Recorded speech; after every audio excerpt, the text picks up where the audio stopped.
je me rends compte de plus en plus que la souffrance, soit elle est source de malédiction, soit source de bénédiction. Alors évidemment, une personne qui vient, ça veut dire qu'elle se pose des questions. Elle se dit, la souffrance, j'en ai marre. Je n'en peux plus. Je n'en peux plus. Pourquoi? Parce qu'elle n'a pas de sens. Eh bien, le but d'une démarche, c'est justement d'arriver à donner sens à ce que je vis, même si j'en souffre.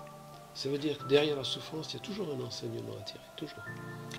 Bonjour à tous et bonjour à toutes. Je reçois Daniel Desbois. Bonjour Daniel. Bonjour Nathalie. C'est une nouvelle rencontre. Alors je rappelle pour ceux qui vous découvrirez que vous êtes psychologue avec une pratique depuis 40 ans. Donc c'est du sérieux. Voilà. Nous avons tous besoin d'être aimés. Et on cherche cet amour. Et on cherche ce besoin d'être aimé et accueilli. C'est le bonheur de tout homme et de toute femme. Et j'imagine combien aussi ceux qui vous regardent sont en quête peut-être encore de cet amour et ce besoin d'être aimé.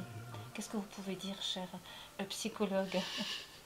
Mais vous savez qu'on soit le petit enfant qui vient de naître, ou qu'on ait 75 ans, on est tous avides d'être aimés. Alors bien sûr, il y a celui qui a été déçu par l'amour, hein, qui peut être fermé, replié sur lui-même. Et peut-être celui qui est encore actuellement toujours déçu par l'amour. Ouais. On y pense aussi. Mais au fond du fond, même blessé, même fermé, même endurci, j'ai besoin d'être aimé. Parce que celui qui n'est plus du tout aimé, qu'est-ce qu'il va faire? Il va peut-être aller se donner la mort. La seule nourriture qui maintient la vie, c'est l'amour. Et si le bon Dieu nous a fait, c'est par amour.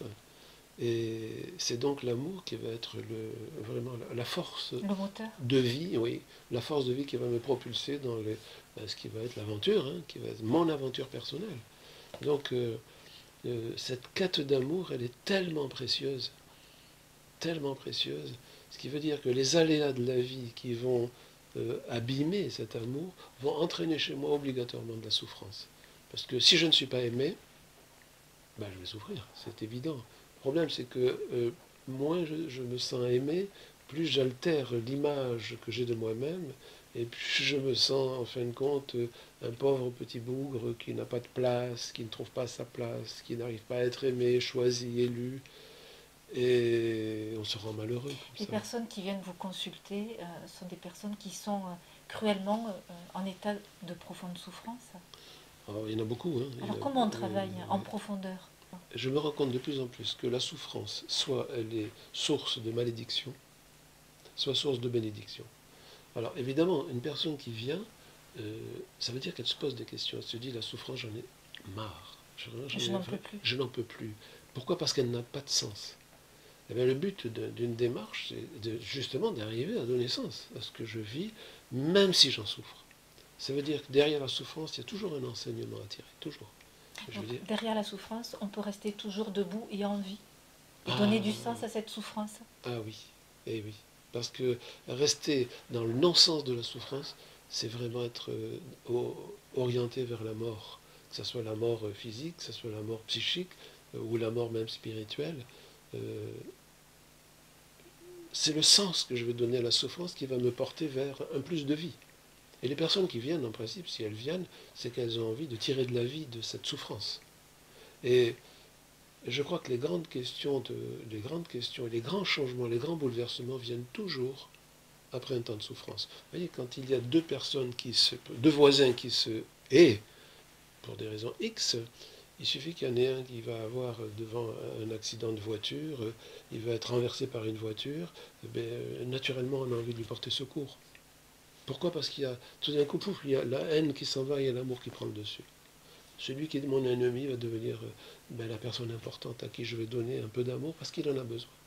Eh bien, quand on demande justement de sortir de cette souffrance pour s'orienter vers un plus de vie, je peux vous dire qu'il y a des résurrections qui se font, qui sont absolument extraordinaires. Vous parlez de résurrection. Quand on entend résurrection, on peut entendre aussi des petits miracles dans ce cheminement. Ah oui, ben oui, c'est sûr.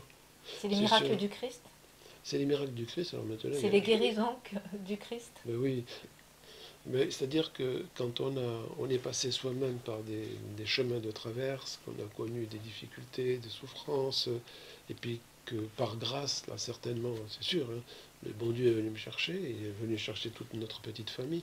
C'est vrai que quand on a connu un chemin de traverse et qu'on sait qu'il mène à la mort, ou qu'il mène à la souffrance, qu'il mène au désert, on a envie de prévenir les gens et puis d'aider les gens quand ils viennent demander mais comment on fait pour se sortir de là. On connaît un petit peu le chemin. Il n'y a pas comme une personne, un ancien drogué pour accompagner quelqu'un qui est dans la drogue. Donc on peut guider. Non, absolument. Parce que l'expérience est là. Et bon, ça rend crédible. C'est-à-dire que la souffrance vécue, traversée, qui a amené vers la vie, rend crédible la personne. C'est pour ça que je travaille avec vous en oui, ce moment. Oui. Vous êtes crédible. Oui. Enfin, j'espère que je suis crédible. Donc il est toujours possible, Daniel, et on va s'arrêter là pour aujourd'hui. Oui, on va se retrouver. On va se retrouver. Il y aura d'autres entretiens. Oui. L'entretien du jour, vous nous rappelez que malgré la souffrance, si on frappe à la porte d'un praticien sérieux, c'est pour être libéré. C'est pour être libéré. Oui, parce qu'on est tous plus ou moins enfermés à cause de la souffrance dans une prison, mais dans cette prison on a la clé. Et bien on ne sait pas s'en servir. Donc nous, on va apprendre avec vous, si vous à utiliser la clé. On va utiliser oui, cette fameuse clé qu'on garde avec nous pour aujourd'hui et qu'on retrouve très bientôt. Au revoir. Au revoir.